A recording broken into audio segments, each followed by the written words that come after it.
Okay. అందరికీ ప్రైజ్‌లా. దేవునికి వందనాలు, స్తోత్రాలు. దేవాది దేవుడు, రాజులకు రాజు, ప్రభువులకు ప్రభు అయిన ఆ సృష్టికర్త అయిన దేవునికి వందనాలు, స్తోత్రాలు చెల్లిస్తున్నాం. నిజంగా మన జీవితాలు ఏపాటి నిజంగా ఈ దినం బ్రతికున్నామంటే దేవుని కృప. ఎంతోమంది లోకం విడిచి గతించిపోయినారు. ఈ దినం మనం జూమ్‌లో ఈ చిన్న మందగా చేరి దేవుని స్తుతించే కృప మనకిచ్చినందుకు దేవునికి స్తోత్రం చెల్లిస్తున్నాం. నా చిన్న సాక్ష్యం చెప్తున్నాను. నా బాల్య దినం నుండి దేవుడు నాకెన్నో నా ప్రక్కన ఉండి నన్ను ధైర్యపరుస్తూ నడిపిస్తున్నారు. మాది రాయలసీమ, ప్రొద్దుటూరు. మా డ్యాడీ హెడ్ కానిస్టేబుల్‌గా ఉన్నాడు. మేమున్న 6 మందిమి. 2 మగ పిల్లలు, నలుగురు ఆడపిల్లలము. నేను నాలుగో దాన్ని. నా చిన్న వయసు నుంచే మా అమ్మ అయితే గనక చాలా విశ్వాసం, భక్తి. ఇంకా అసలు ప్రార్థన అంటే అసలు ప్రతిదీ ఇంక ప్రార్థన, ప్రార్థన తన లైఫ్ అంతా ప్రార్థనే అన్నట్లుంటుంది. ప్రతి చిన్న విషయంలో కూడా ప్రార్థన చేసుకుంటది, నడిపిస్తది. మా అమ్మనే అన్నీ చూసుకుండేది కుటుంబం అంతా. డ్యాడీ అయితే గనక జాబ్ ఒకటి చేస్తాడు. ఫ్యామిలీ అంతా నడిపించేది అమ్మనే. అందరికీ ప్రార్థన జీవితం నేర్పించింది. ఏదైనా సమస్యలున్నా ప్రార్థన చేసుకోవాలమ్మా, దేవుడు అన్నీ తీరుస్తాడని చెప్పేది. ఇంగా నేను హెబ్రోన్ ఫెలోషిప్. మాకు ప్రార్థనలు నైట్ పూట గూడక ఎక్కువ ఉంటాయి. సమ ఆహ్, అది డైలీ వీక్‌లో ఒక 2 డేసే ఉండవు అంతే. 5 డేస్ అయితే గనక ప్రార్థనలుంటాయి నైట్ టైమ్‌లో కూడక. ఇక మేమందరం కలిసేది పోయేది. మా అమ్మ వాళ్ళ ఎంట. పిల్లలమందరం కలిసేది. అందరికీ నేను ఒక లీడర్‌గా ఉండేది. పిల్లలందరినీ వరుసగా అక్కడ మా వీధిలో ఉండే పిల్లలందరినీ తీసుకొని, నా ఏజ్ పిల్లలందరినీ, చిన్న పిల్లలను అందరం కలిసేది. పాటలు పాడుకుంటా పోయేది. అప్పుడు ఏం ఆబ్జెక్షన్‌లు ఏం లేవు. ఇప్పుడంటే కొంచెం ఇబ్బంది ఉంది. కానీ అప్పుడైతే ఏం లేవు. మంచిగా దేవుని కృప వల్ల బాగా అందరం పాటలు పాడుకుంటా, మాకు ఒక హాఫ్ కిలోమీటర్ ఉంటది చర్చి. అంతవరకు ప్రేయర్ చేసుకొని పాటలు పాడుకుంటా పోతాం. చాలా సంతోషంగా ఉండేది ప్రార్థనలో. ఇంకా ప్రార్థన అయిపోయిన తర్వాత మళ్ళా ఇంటికొచ్చేది. తర్వాత అంటే ప్రభువులో చాలా మేము సంతోషపడేది. లోకానుసారంగా ఏమో నాకు జ్ఞాపకం లేదు కానీ, దేవుడంటే ఒక భయమనేది లేదు కానీ, భక్తి, ప్రేమ. దేవుడంటే ఒక ప్రేమ. ఆయన ప్రేమామూర్తి కాబట్టి, ఇంగా ఆ వయసులో మాకవన్నీ తెలీదు. కానీ ప్రార్థన చేయాలా, దేవుని సన్నిధిలో ఉండాలా అని ఒక ఇది మాలో ఉంటుంది. ఇంకా ఆ విధంగా మేము దేవునిలో పెరుగుతా వచ్చినాము. ఇంకా తర్వాత నా వివాహం విషయంలో గూడక 17 ఇయర్స్ కల్లా నా మ్యారేజి వె సెటిల్ అయిపోయింది. ఇక మంచి కుటుంబము, మంచి సంబంధం గూడాకొచ్చింది. ఆయన మా భర్త ఒక్కడే, ఒక చెల్లి. మంచి ఫ్యామిలీ. మంచిగా ఇంగ మహబూబ్‌నగర్ డిస్ట్రిక్ట్‌లో ఆయన జాబ్ చేస్తా ఉన్నాడు. ఇక్కడికొచ్చేసినాము. వచ్చిన తర్వాత పిల్లలు గూడక ఒక 3 ఇయర్స్ పిల్లలు కాలేదు మాకు. లేట్ అయ్యే లోపల మా మా మా అత్త ఎందుకు ఇంకా కాలేదు కదా అన్నట్లు కొంచెం వాళ్ళు గూడక ఇది జేసి ఇంకో మ్యారేజ్ చేద్దామా అనే ఒక తలంపులతో వాళ్ళున్నారు. అప్పుడు మా భర్త అట్లెందుకు 3 ఇయర్స్‌కే ఇదైతారా? కానీలే దేవుడు ఇస్తాడని కొంచెం నాకు ధైర్యం చెప్పేది. ఎందుకంటే నేను ఆహ్, 17 ఇయర్స్ కదా! నాకేం ఆహ్, వాళ్ళనే వాళ్ళు అట్లా చెప్తుంటే నాకు భయమనిపిచ్చేది. కానీ దేవుడు ఉంటాడు గదా! నా మా అమ్మ నేర్పించింది. ఏదున్నా ప్రార్థన. ప్రార్థనలే నీకు ఆధారం అని చెప్పేది. నాకేమి ఆస్తి ఇవ్వలేదు గానీ, మా అమ్మ ప్రార్థన ఒకటిచ్చింది. ఆ ప్రార్థన వల్లనే నా కుటుంబము, నేను ఈ విధంగా సంతోషంగా ఉన్నాము. ఇక కొ సమస్యలు లైఫ్ అంటే కొంచెం సమస్యలొస్తా ఉంటాయి గదా! పిల్లలయిన తర్వాత దేవుడు దయ వల్ల, దేవా! నీవు నాకు పిల్లలిస్తే నేను నీ కొరకు పెంచుకుంటా తండ్రి, లోకానుసారంగా పిల్లలు లేకుండా అని ప్రార్థన చేసేది. ఏదో ఏదో అట్లా అట్లా అనుకుండేదాన్ని నేను. అనుకుంటే అట్లే దేవుని దయ వల్ల ఫస్ట్ బాబు, తర్వాత ముగ్గురు ఆడపిల్లలు. దేవుని దయలో అందరూ మంచిగున్నారు. ఇప్పటికి గూడక ప్రభులో బిడ్డలందరూ మంచిగా ఎదుగుతున్నారు. ప్రతి వాళ్ళు గూడక వాళ్ళకి గూడా నేను చెప్పేది, "నేను ఏమి ఆస్తి ఇవ్వలేదు నాన్న. మీకు ప్రార్థనే ఇస్తున్నాను. దేవుడిని ఇస్తున్నాను మీకు. యేసు ప్రభునే మీకిస్తున్నాను. ఏదున్నా గూడక ఆయననడగండి. ఆయనే అన్నీ చూసుకుంటాడని." నా మనమళ్ళు గూడక చెప్పేది. ఇక బాబు నా కొడుకు మా భర కొడుకు అంటే మనమడు. ఇంగా వానికి అదే నీట్‌లో సీట్ రాలేదు. ప్రభా!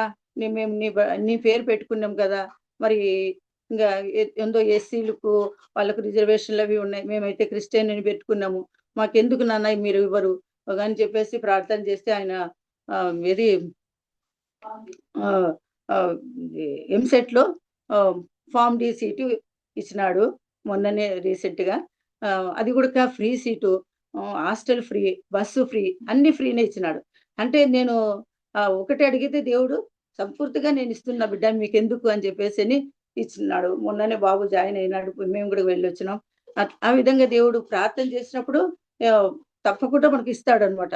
మనం ఎందుకంటే మన దేవుడు హ్మ్, మనం తన బిడ్డలం కాబట్టి మనం ధైర్యంగా అడగొచ్చు. ఏ విషయాలలో గూడక అయ్యో! ఎట్లబ్బా అనేది లేదు. ధైర్యంగా తండ్రిని మనం ఎట్లా అడుగుతామో తల్లిదండ్రులను అట్లే నేను గూడక అడిగేది. ఎందుకు ప్రభా నాకెందుకియ్యవు?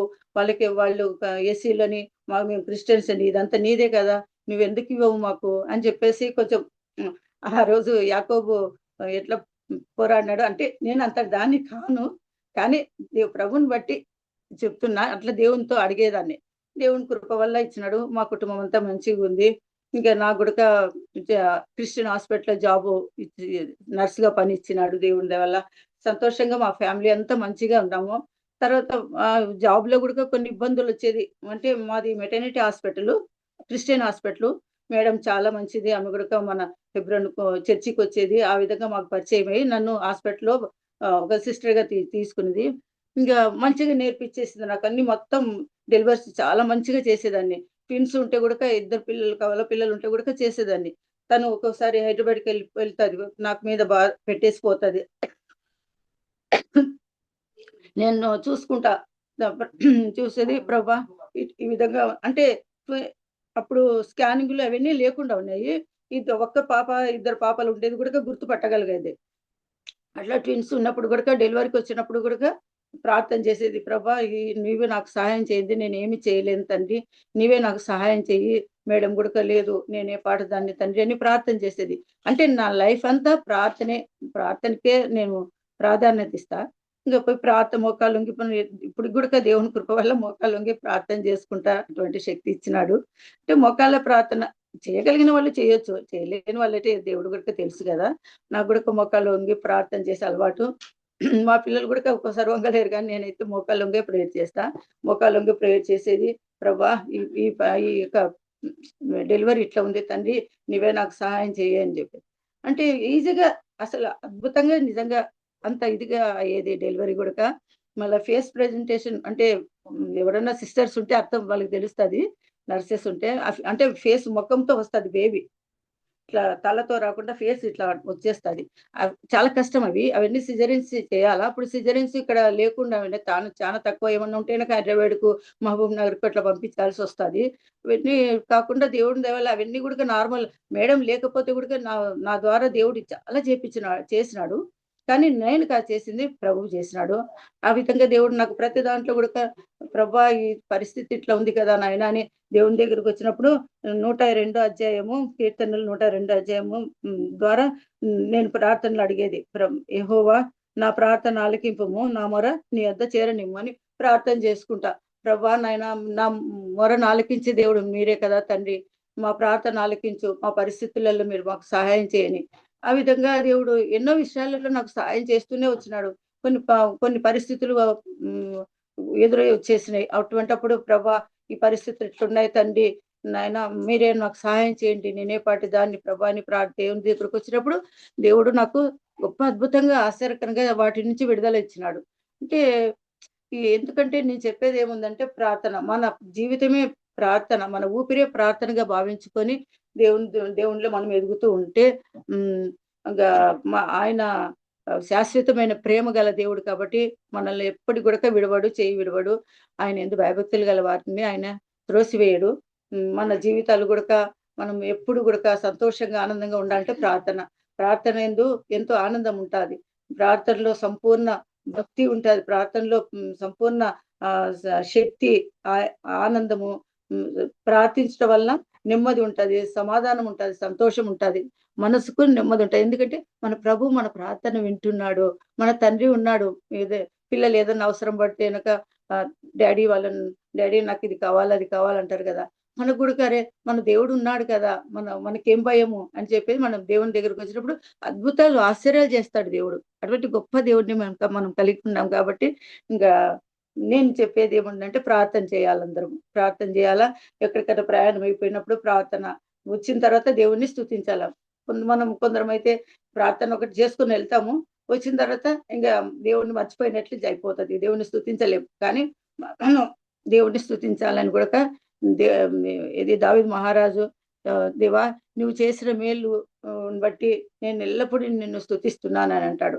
ఆ విధంగా గూడా మన దేవుడు మన పక్షాన చేసిన మేలన్నిటిని బట్టి మనం ఎల్లప్పుడూ ఆయనకు స్తుతించాలా, ఘనపరచాలా, ప్రార్థించాలా, స్తుతించాలా. మన లైఫ్ అంతా ఈ విధంగా ఉంటే మన జీవితమంతా గూడా కృపాక్షేమాలు మనకు దేవుడిస్తాడు. మన మన పిల్లలు గూడా మనం ప్రార్థన నేర్పించాల. ప్రార్థన ఉంటే గనక బయటకి ఎప్పుడు ఎక్కడికి వెళ్ళినా గూడా దేవుని కాపుదల ఉంటది. ఆయన సంరక్షణలో పిల్లలుంటారు కాబట్టి మన జ మనం ఎప్పుడు గూడా నాయనా ఏం చేసినా నాయన ప్రతీది దేవునికి ప్రాధాన్యత ఇయ్యాలా. పిల్లలు మా మనమళ్ళు గూడా వాళ్ళ డ్యాడీని అది ఇది అడుగుతుంటారు. నేనంటా నాన్న డ్యాడీని అడిగే బదులు నువ్వు మోకాళ్ళొంగి ప్రార్థన చెయి. ఫస్ట్ నువ్వు ప్రార్థన చెయి. తర్వాత దేవ్ ఆ డ్యాడీకి దేవుడిస్తాడు. డ్యాడీ నీకిస్తాడు. నువ్వు ప్రార్థన చేయంది ఏది కాదు. దేవుడు అడిగితేనే దేవుడు అన్ని విషయాలు నీకు సహాయం చేస్తాడని చెప్పేది పిల్లలకు గూడా. నేను గూడా ప్రభువులో ఎదుగుతున్నా. దేవుని కృప. దేవుడు ఈ విధంగా నన్ను, నా పిల్లలను, నా కుటుంబం అంతటిని కాపాడుతా వచ్చినాడు. కష్ట పరిస్థితుల్లో, శ్రమలు, నిందలు, అవమానాలు సమస్తము వస్తాయి జీవితం అయినాక. కానీ అన్నిట్లో గూడా మనకు చాలిన దేవుడుగా మనకున్నాడు. కాబట్టి ఆయన సన్నిధికి మనం వచ్చినప్పుడు తప్పకుండా మన ప్రార్థన వింటాడు. నా బిడ్డ అయ్యో! ఇంతగా నన్ను అడుగుతుంది కదా! అని చెప్పేసి ఆయనకు ప్రేమ, కనికరం గల దేవుడు కాబట్టి మనకు సహాయం చేస్తాడు. మనం గూడా ఇతరులను ప్రేమించే వారిగా ఉండాలా. దేవుడు మనల్ని ఏ విధంగా ప్రేమిస్తున్నాడో మనం గూడా ఇతరులను ప్రేమించి దేవుని ప్రేమ వాళ్ళ పట్ల గూడా మనం చూపించాలా. ఇంగా ఈ క్రిస్మస్ దినాల్లో అందరికీ సంతోషంగా నా చిన్న సాక్ష్యాన్ని దేవుడు పంచుకునేలాగా చేసినాడు. దేవునికి వందనాలు, స్తోత్రాలు చెల్లిస్తున్నాను.